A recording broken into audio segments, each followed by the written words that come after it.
The Big 12 looked finished in 2021. Texas and Oklahoma gone, ESPN tampering, the SEC pouncing for expansion. But 4 years later, the league's bigger than ever. And the best parallel for that story? Not a rival conference, but a president from North Carolina. I'm Cobalt Productions, and this is that story. It's July 2021. Texas and Oklahoma announced they're leaving the Big 12 for the SEC. They won't renew their media rights after 2025, the same year they plan to join the SEC. Just days later, in unanimous fashion, the SEC formally votes to admit both schools. The reaction is immediate. Fans and media alike run with the narrative that the conference is officially on its deathbed. 8 schools left behind by the 2 Goliaths who jumped ship for brighter horizons. Next, a Big 12 bombshell. Commissioner Bob Bowlesby threatens ESPN with a cease and desist letter, accusing the network of actively trying to destabilize the league by nudging schools to leave, saying, "I have absolute certainty that they have been involved in manipulating other conferences to go after our members." ESPN denies it, but everyone knew what they wanted: TV rights and money. Texas was the prize.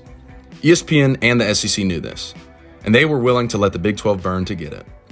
For the SEC, this was more than a land grab. It proved to be a money grab. College football's very own war over territory, fought with TV rights and billions on the line. There was a looming threat of collapse, yet swiftly, the Big 12 expanded. Within weeks, BYU, Cincinnati, Houston, and UCF will be invited. A year later, Brett Yormark becomes commissioner and declares the league is, quote, open for business. By October 2022, the Big 12 secures a 6-year, $2.28 billion TV deal with ESPN and Fox, gaining the conference some stability. Then, in 2023, the Pac-12 fumbles its media negotiations. The highly anticipated Apple streaming deal underwhelms, offering schools less money and visibility than they had expected. Colorado bolts first. Arizona, Arizona State, and Utah follow. The rest dart to the Big Ten, leaving only Oregon State and Washington State. On August 4th of 2023, the Pac-12, may it rest in peace, collapsed. By August 2024, the new lineup is official. Texas and Oklahoma are gone to the SEC after paying nearly $100 million combined to exit the conference early. But the Big 12 is bigger than ever. 16 schools, 10 states, coast to coast. The league that was on its deathbed has redrawn the map of college football. Now, let's rewind almost 2 centuries.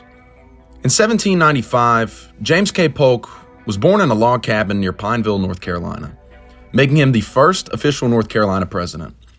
Between moves to Tennessee, he graduated with honors from UNC Chapel Hill, and later he moved back to Tennessee, building his political career.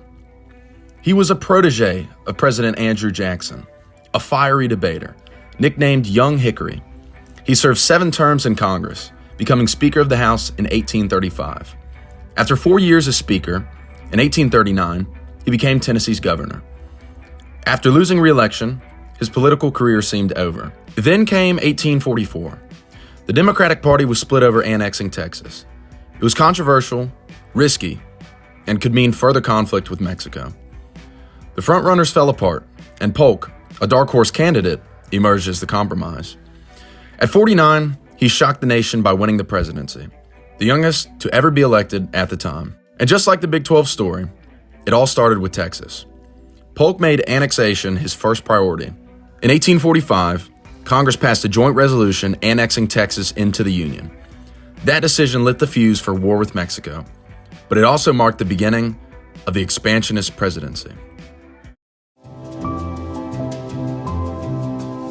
Polk took office on March 4th, 1845, becoming the 11th president of the United States. His inaugural address outlined America's destiny to be coast to coast, formerly known as the Manifest Destiny. He boasted a 1-term plan: annex Texas, settle Oregon, acquire California in the Southwest, and lower tariffs. Polk had a clean sweep, going 4 for 4 on policy. 3 points of policy pertaining to land expansion goes as follows: the annexation of Texas in 1845, when Congress officially brought Texas into the Union, adding nearly 400,000 square miles. The Oregon Treaty of 1846. Polk negotiates with Britain to divide the Oregon Territory along the 49th parallel.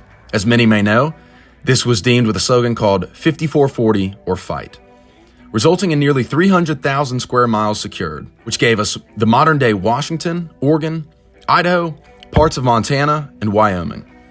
That alone also gave us 80% of the current-day Mountain West Conference.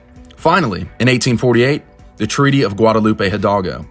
This marked the end of the Mexican-American War, as Mexico cedes more than 500,000 square miles, giving us California, Nevada, Utah, New Mexico, most of Arizona, and finally, Colorado. In total, Polk added 1.2 million square miles. The United States grew by nearly 60%. It was the biggest single-term expansion in American history. Polk redrew the nation's borders, hence why he's remembered as the Manifest Destiny president. Polk simultaneously defended and expanded the American borders in 4 years. The Monroe Doctrine declared that Europe had no business interfering in the Western Hemisphere, and Polk was willing to prove this by all means necessary. The Big 12 had its own Monroe Doctrine moment. When Texas and Oklahoma left, ESPN and the SEC looked unstoppable. Bowlesby accused ESPN of tampering, lawsuits loomed, and the SEC's power was prevalent throughout the wider spectrum of college football. Yet under new commissioner Brett Yormark, the Big 12 fought back. His open for business line became a rallying cry. The league expanded in every direction and signed its billion-dollar deal with ESPN and Fox. The Big 12 enforced its own borders and survived in an SEC and Big Ten world. The Mexican-American War was the BCS championship of the 1840s, one that divided many U.S. politicians.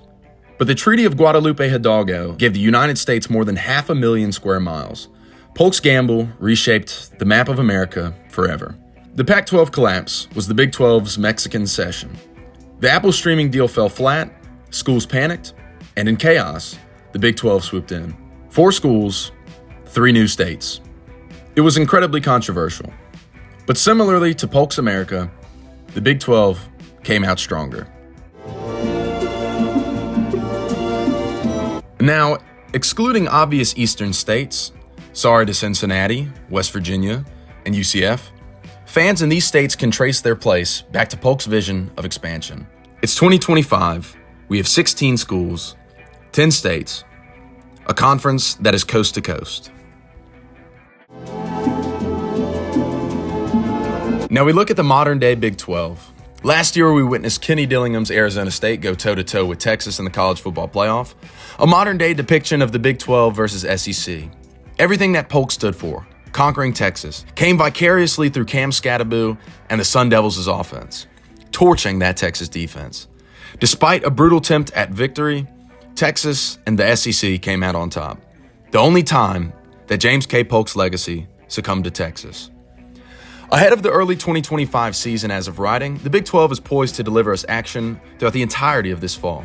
The season kicked off in Dublin for the Farmageddon rivalry between Kansas State and Iowa State. And we can't forget about the bolstering of Texas Tech's roster, a transfer portal class of $12 million. Oil money coming straight up and into the NIL fund in Lubbock, Texas.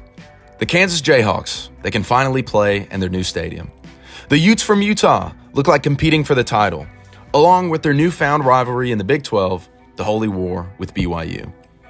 We can't forget Coach Prime in Boulder. And finally, a potential back-to-back champion in Arizona State. It's got it all. A conference with 5 different champions since 2020 remains strong and reinvented with 16 teams as of 2024. The only thing to be proven is that can they do it in the college football playoff? Something that only time will tell. Can the conference catch up to its counterparts? While the SEC and Big Ten get increasingly competitive by the year, it begs the question, will we see future expansion from the Big 12? Will the oil money and the Texas billionaires for Texas Tech bring them a Big 12 title and a deep playoff run? We shall see. And while James K. Polk only served 1 term, 4 years, but in those 4 years, he expanded the United States by 60%, and he left our American map permanently changed. The Big 12 might not last forever. The SEC and Big Ten are still growing, and realignment seemingly never ends. But just like James K. Polk, the Big 12 has already cemented its legacy. From the brink of collapse to redrawing the map of college football, it is undeniable to say that President Polk pioneered the Big 12 Conference. So next time you turn on your TV and you see a Big 12 game, remember this. James K. Polk, the first president born in my state of North Carolina, a graduate of UNC Chapel Hill, a Tennessee politician, the Manifest Destiny president. And whether he knew it or not, 150 years later, the blueprint for the Big 12 survival. He was Commissioner Zero. From Pineville to the Pacific Coast, Polk's map made history. The Big 12 merely followed it.